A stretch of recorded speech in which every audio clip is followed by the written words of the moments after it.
When we created our characters, we sort of built three different characters in a couple of different fashions, and we duplicated a character. Probably a better way to have done these would have been to do it as a child blueprint, and then we could change one master component or blueprint or character and have those changes flow through. So you may have noticed that while we're running around here with these different characters, ouch, this character seems to function, but when we switch to this character, it functions and moves, but none of the logic for the health is implemented in the character. And similarly, this character will move. This character will move for us as well, but the logic's not there.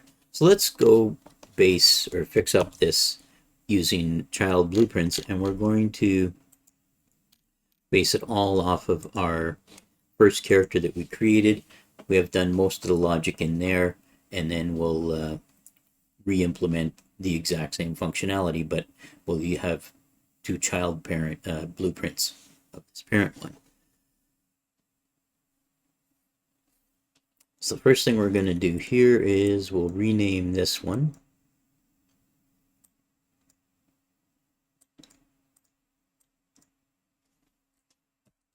And I'm just going to call it BPM for master underscore third person. And that's pretty much going to be our main character. And this is the one that we've worked on throughout. Now, one thing that was getting annoying was the ouch, ouch, ouch every time we bump something.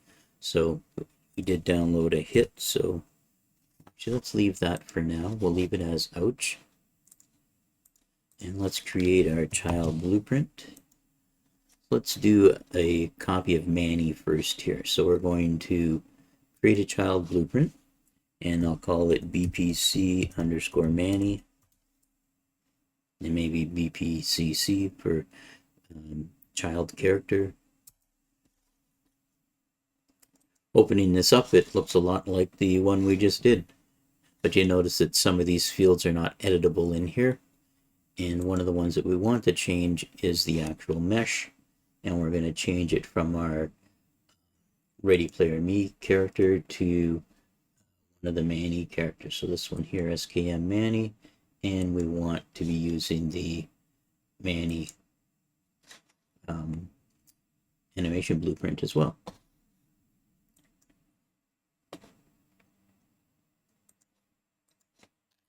we already had one here, and this was our example here where we had rebuilt the character by duplicating it and making those changes. We're going to go in. Let's add our new one. So let's add BPC Manny beside him here. I've got BPC Manny, the new one, highlighted, and we're going to go into our level blueprint, and we're just going to replace the option in the level blueprint for this character so that when we hit 2, we're going to pick BPC Manny and not the other one that we created.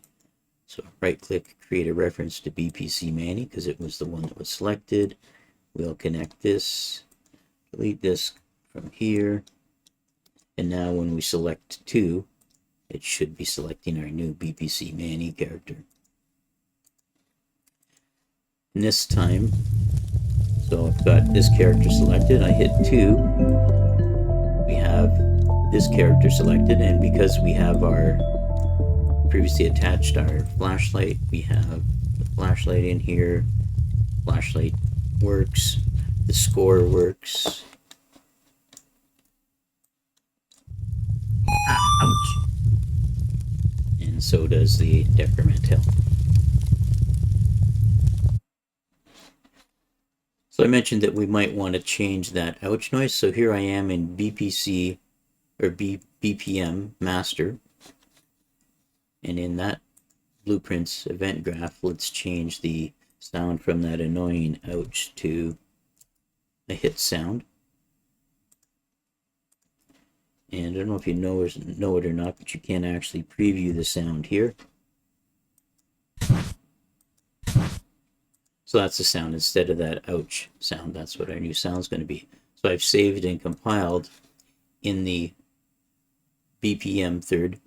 And if we look in Manny's blueprint now, this part says parent begin play, so this runs from the parent. So now when we switch to this character and he runs into something, we get that nice hit sound instead of the ouch sound that was there.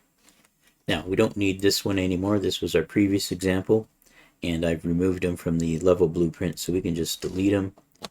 And we now have this character and this character with all the same logic running.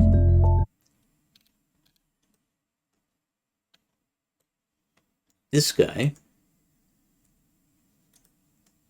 is going to be, we need the same type of setup. So we'll do the same thing that we just did for Manny, but we'll create a copy a child. We'll use this mannequin, and then we have to remember that we need to go make one more change, and that's to check for the right blueprint for the character.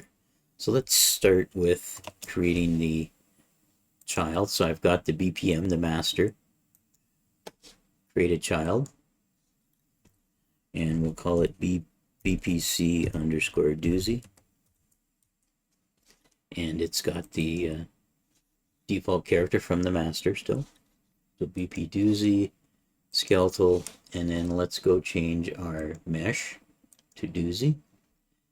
Change our animation blueprint to doozy. And that's looking a bit better. If we go and change our character in game now, I'm going to take out our new character and we'll pop him down here. This character is the BP doozy. This one is the first one that we did, which is, sorry, BP doozy, and this is BPC doozy. We're going to delete this one and we're going to add this one. So let's go into our level blueprint.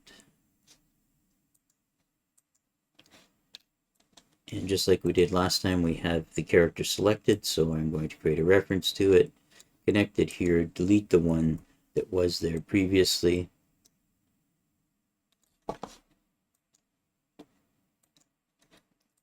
And now if we play, when we hit 3, we're seeing this character.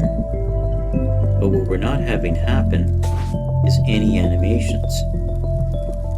And if we think back, this character was created a little bit differently. He has the pose search database and the retargeting. So we need to make sure that his APC, animation blueprint, and the character blueprint are lined up properly. So let's go look at his animation blueprint. And we had that under, where did we have his animation blueprint? Let's highlight him. We can quickly find it here by browsing to it. So characters doozy.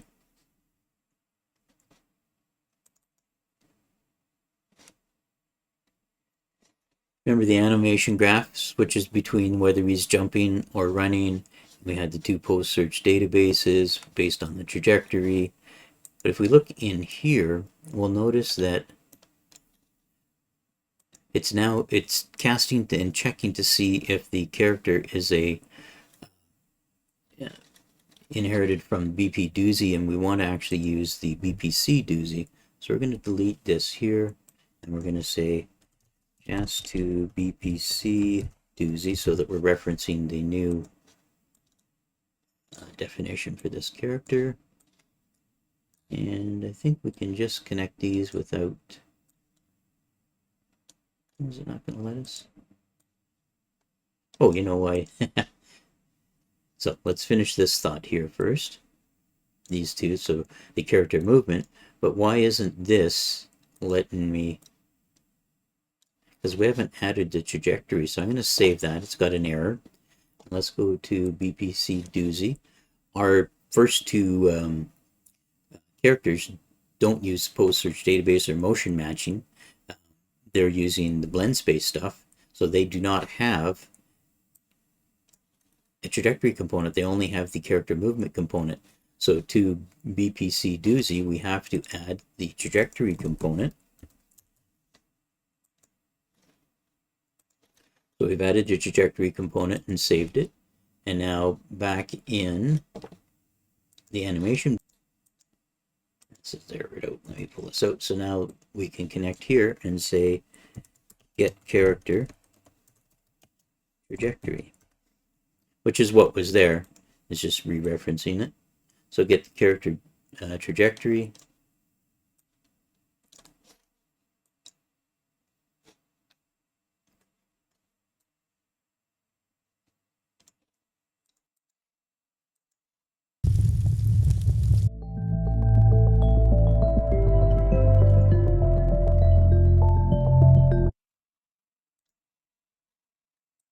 So just recreating these links.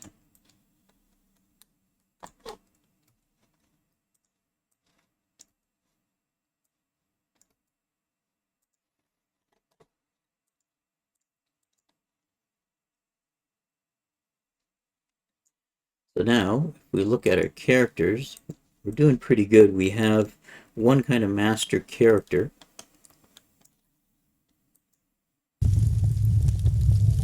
We can switch between them.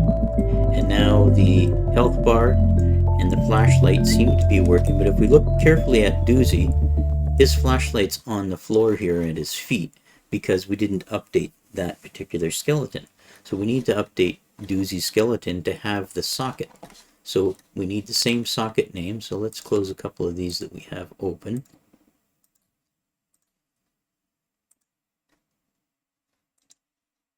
So in the third person character, if we look at the skeletal at the mesh here, the skeletal mesh that it's using is the Ready Player Me skeleton, and we added the socket here for the hand. Yeah, for the hand, and we called it SM Flashlight. So we had the right hand socket tool, and we attached the flashlight to it. All right, the socket is called Hand R Socket Tool. So I'm just going to highlight that and copy it, so I have a record of the name. And what we need to do is add that to Doozy's skeleton. So we're going to highlight it. We'll find his skeleton, which is here as Doozy UE skeletal mesh. We'll open his skeleton. And if we scroll down to the right hand, we can add our flashlight here, or socket here. So, and our add socket. We're going to use the same name so it matches our other options. And then if we were happy with the way it was positioned, we could just leave it, but we know we need to change it a little bit. So let's add a preview asset so we know what we're positioning it to match. And again, this is just a preview. It has nothing to do with what he's actually going to hold, although it is the same thing.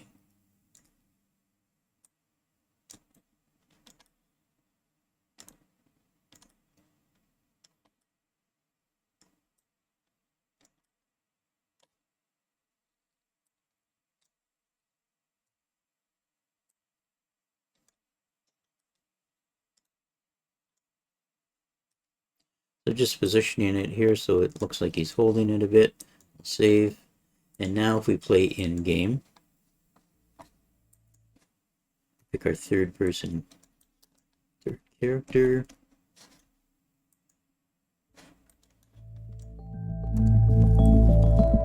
You can see he's now holding his flashlight instead of it laying on the ground. And like the other characters, the F key for flashlight is turning it on and off.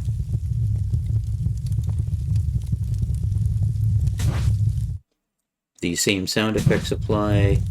The logic for the fire, picking up items.